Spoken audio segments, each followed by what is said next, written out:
Hello বন্ধুরা, বাংলা নিউজে আপনাকে স্বাগত। শুরুতে সংবাদের শিরোনাম, পরে বিস্তারিত জানিয়ে দেব আমাদের হাতে থাকা সর্বশেষ গুরুত্বপূর্ণ আপডেট বাংলা সংবাদ।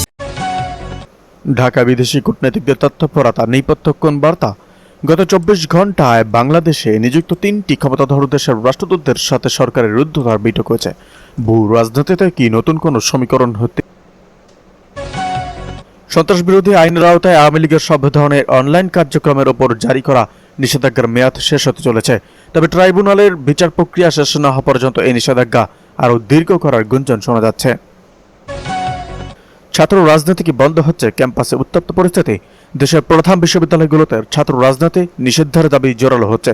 সরকার কি ছাত্রদের এই দাবির মুখে নিতে স্বীকার করবে, নাকি আসবে অন্য কোনো সিদ্ধান্ত? সংবিধানের গুরুত্বপূর্ণ কয়েকটি সংশোধনীর ওপর অনুষ্ঠিত গণভোটের প্রাথমিক ফলাফল আসতে শুরু করেছে। কেয়ারটেকার সিস্টেম কি তবে বাংলাদেশের সংবিধানে স্থায়ীভাবে ফিরছে?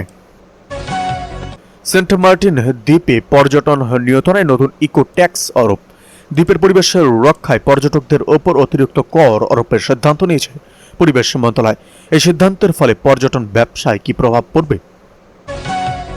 রোহিঙ্গা ক্যাম্পে গভীর রাতে কেন এই সাঁড়াশি অভিযান? কক্সবাজারের উখিয়ায় রোহিঙ্গা ক্যাম্পে আইনশৃঙ্খলা রক্ষাকারী বাহিনী বড় ধরনের অভিযানে বেশ কিছু অবৈধ অস্ত্র উদ্ধার করা হয়েছে। এর পেছনে কোনো রাজনৈতিক উস্কানি আছে কিনা তা খতিয়ে দেখা হচ্ছে। বিএনপি জামাত দূরত্ব কি আরও বাড়ছে? আগামী নির্বাচনে জোটবদ্ধ হওয়া নিয়ে দু দলের শীর্ষ নেতাদের মধ্যে মত পার্থক্য দেখা দিয়েছে। এককভাবে নির্বাচনের পথে কি হাঁটছে বড় এই দলগুলো? সরকার এত ভীত কেন? প্রশ্ন রুমিন ফারহানার। জুলাই অভ্যুত্থান নিয়ে সংসদে দুদিন ধরে চলা আলোচনায় বক্তব্য দেওয়ার সুযোগ দেওয়া হয়নি এমন অভিযোগ করেছেন ব্রাহ্মণবাড়িয়া 2 আসনের স্বতন্ত্র সংসদ সদস্য ব্যারিস্টার রুমিন ফারহানা। রোববার সামাজিক যোগাযোগ মাধ্যম ফেসবুকে নিজে ভেরিফাইড আইডিতে দেওয়া একটা স্ট্যাটাসে এমন প্রতিক্রিয়া জানান তিনি।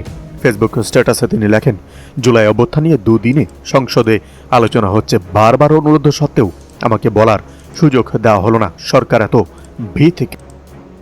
এদিকে ভোলার দৌলত খানে দুর্বৃত্তদের আগুনে পুড়ল ইউনিয়ন বিএনপি কার্যালয়। ভোলার দৌলত খান উপজেলার উত্তর জয়নগর ইউনিয়ন বিএনপি কার্যালয়ে আগুন দিয়েছে দুর্বৃত্তরা। এতে কার্যালয়ের আসবাব ও নথি পুড়ে গেছে।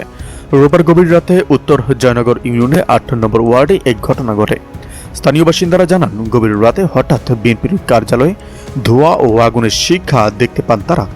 পরে দ্রুত সেখানে গিয়ে স্থানীয় বাসিন্দাদের সহায়তায় আগুন নিয়ন্ত্রণ আনা হয়। ততক্ষণে কার্যালয়ে ভেতরে থাকা চেয়ার, টেবিল, ব্যানার, পোস্টার ও গুরুত্বপূর্ণ নথি পুড়ে যায়। উত্তর জয়নগর ইউনিয়ন বিএনপির সাধারণ সম্পাদক মনিরুল ইসলাম অভিযোগ করেন, পরিকল্পিতভাবে তাদের রাজনৈতিক কার্যক্রম ব্যাহত করার উদ্দেশ্যে এই অগ্নিসংযোগ করা হয়েছে। তিনি ঘটনার সুষ্ঠু তদন্ত ও জড়িত ব্যক্তিদের দ্রুত গ্রেপ্তারের দাবি জানান। দৌলত খান থানা পরিদর্শক বিপুল চন্দ্র দাস জানান, এই ঘটনায় অজ্ঞাতনামা ব্যক্তিদের আসামি করে থানায় মামলা হয়েছে। আগুন লাগার প্রকৃত কারণ অনুসন্ধান করা হচ্ছে এবং জড়িত ব্যক্তিদের বিরুদ্ধে আইনানুগত ব্যবস্থা নেওয়া হবে।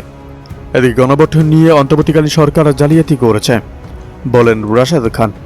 বিএনপি নেতা রাশেদ খান অভিযোগ করে বলেছেন, গণভোট নিয়ে অন্তর্বর্তীকালীন সরকার বিএনপি সহ অনেক রাজনৈতিক দলের সঙ্গে বড় ধরনের জালিয়াতি করেছে।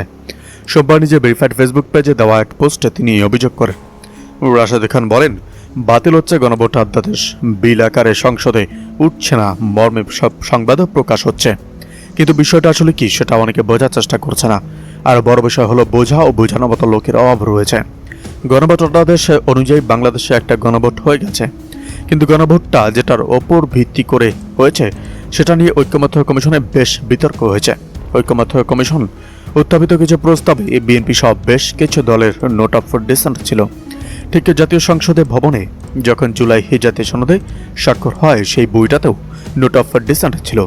স্বাক্ষরের পরে গণভোটে নেওয়ার জন্য যে দলিলটা সরকার প্রকাশ করে, সেখানে নোট অফ ডিসেন্ট বাতিল করে প্রকাশ করা হয়। এখানে অন্তর্বর্তীকালীন সরকার একটা বড় ধরনের জালিয়াতি করে বিএনপি সহ অনেক রাজনৈতিক দলের সঙ্গে। এদিকে মিথ্যা শব্দটি ব্যবহার নিয়ে সংসদে বিরোধী দলীয় নেতা ও স্বরাষ্ট্রমন্ত্রীর মৃদু বিতর্ক। জাতীয় সংসদে অধিবেশনে অসংহতি শব্দ ব্যবহারের অভিযোগে মৃদু বিতর্ক হয়েছে। অধিবেশনের এক পর্যায়ে পয়েন্টে অব অর্ডারে বিরোধী দলীয় নেতা শফিকুর রহমান স্বরাষ্ট্রমন্ত্রী সালাউদ্দিন আহমেদের বিরুদ্ধে মিথ্যা বক্তব্য দেওয়ার অভিযোগ করেন। পরে স্বরাষ্ট্রমন্ত্রী বিরোধী দলীয় নেতার ব্যবহৃত মিথ্যা শব্দকে অসংগতির আখ্যা দিয়ে তা কার্য বিবরণী থেকে বাদ দেওয়ার দাবি জানান। সংসদের এই ঘটনা প্রবাহ আবারও সংসদীয় ভাষা ও আচরণবিধি মেনে চলার প্রয়োজনীয়তা সামনে নিয়ে এসেছে। আজ বৃহস্পতিবার বেলা 3:30টায় স্পিকার হাফেজ উদ্দিন আহমেদের শপথে সংসদে অধিবেশন শুরু হয়। আসরের নামাজের বিরতির আগে পয়েন্ট অব অর্ডারে বিরোধী দলীয় নেতা শফিকুর রহমান বলেন, গতকাল স্বরাষ্ট্রমন্ত্রী আমার বক্তব্য নিয়ে কিছু কথা বলেছেন। তিনি বলেছেন যে আমি একটু অসত্য কথা এখানে বলেছি। আমি এটা জানতে পারলাম, আসলে ওপরওয়ালা অর্থাৎ শ্রীকৃষ্ণ তাকে অপূর্ব দক্ষতা দিয়েছেন। জাস্ট বোতলটা পরিবর্তন করে মেটেরিয়ালসটা ঠিক রেখে তিনি সত্যকে মিথ্যে হিসাবে এবং মিথ্যেকে সত্য হিসাবে চমৎকারভাবে পরিবেশন করতে পারেন। এ পর্যায়ে বিরোধী দলীয় নেতা কিছু বলার জন্য আবার দাঁড়ান। তখন স্পিকার বলেন, মাননীয় বিরোধী দলের নেতা এটা নিয়ে আবারও বলবেন। এদিকে জনগণের রায়কে অপমান অস্বীকারই ফ্যাসিবাদের সূচনা বললেন জামায়াত আমির। ফ্যাসিবাদ একটি রোগ উল্লেখ করে জাতীয় সংসদের বিরোধী দলীয় নেতা ও জামাতে ইসলামীর আমির ডক্টর শফিকুর রহমান বলেছেন, নির্দিষ্ট কোনো রোগী মারা গেলেই ফ্যাসিবাদ মারা গেছে এমনটা ভাবার সুযোগ নেই। এটি এক ব্যক্তি থেকে অন্য ব্যক্তিতে সংক্রমণিত হয় এবং বর্তমানে আমরা সেই সংক্রমণের লক্ষণ দেখতে পাচ্ছি। জনগণের রায়কে অবলীলায় অগ্রাহ অপমান অস্বীকার করা হচ্ছে ফ্যাসিবাদের সূচনা। শুক্রবার বিকেলে দক্ষিণ কেরানীগঞ্জের নাফিস কনভেনশন সেন্টার এক দায়িত্বশীল সমাবেশে তিনি এসব কথা বলেন। জামায়াতে ইসলামী ঢাকা জেলা এই সমাবেশের আয়োজন করে।